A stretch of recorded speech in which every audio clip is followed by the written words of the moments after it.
وہ پتھروں سے مانگتے ہیں اپنی مرادیں۔ اقبال ہم ان کے امتی ہیں جن کو دیکھ کر پتھر بھی کلمہ پڑھتے ہیں۔ بستر سے اٹھ کر مسجد تک جا نہ سکے اقبال، خواہش رکھتے ہیں قبر سے اٹھ کر جنت جانے کی۔ زمانے کی حالت کا عالم تو دیکھ اقبال، قیمتی چادریں بے جان قبروں پہ اور زندہ اپنے کردار پہ ڈال کر پردہ اقبال۔ ہر شخص کہہ رہا ہے زمانہ خراب ہے۔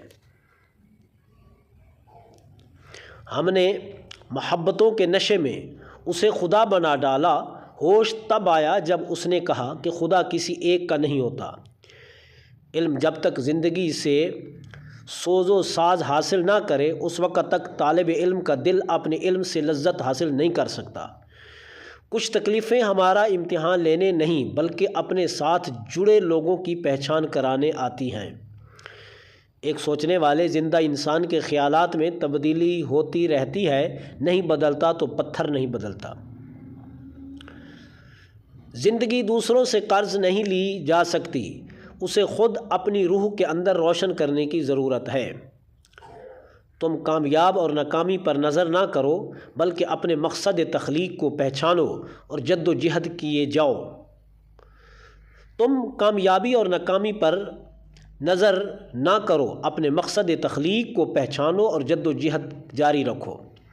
میں نے اپنی زندگی میں دو طرح کے لوگوں کو پریشان دیکھا ہے، ایک وفادار، دوسرا مخلص۔ زندگی میں سب سے اہم چیز تجربہ ہے، وہ آپ غلطیوں سے حاصل کرتے ہیں۔ زندگی میں سب سے اہم چیز تجربہ ہے، وہ آپ غلطیوں سے حاصل کرتے ہیں۔ عشق کے رسول دین بھی ہے دنیا بھی، اس کے بغیر انسان نہ دین کا ہوتا ہے نہ دنیا کا۔ یاد رکھو حضور صلی اللہ علیہ وسلم کا عشق دنیا میں کبھی ذلیل نہیں ہونے دیتا۔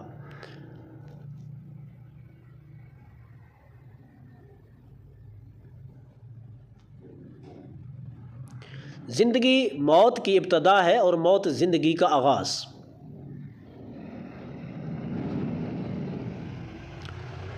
بچے کے لیے سب سے اچھی جگہ ماں کا دل ہے، خواہ بچے کی عمر کتنی ہی کیوں نہ ہو۔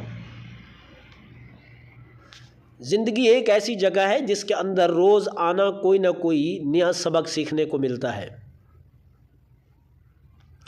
غیر ضروری تنقید وہ تلوار ہے جو سب سے پہلے خوبصورت تعلقات کا سر قلم کر دیتی ہے۔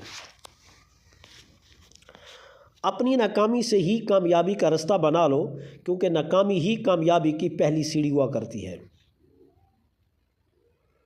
جو انسان اپنی ضروریات کو حد سے زیادہ بڑھا لیتا ہے وہ کبھی امیر نہیں بن سکتا۔ اگر آپ خوشگوار زندگی گزارنا چاہتے ہیں تو اسے کسی مقصد سے باندھ لیں، نہ لوگوں یا چیزوں سے۔ جب دنیا والے تمہیں گھٹنے ٹیکنے پر مجبور کر دیں تو یہی بہترین وقت ہے سجدے کا۔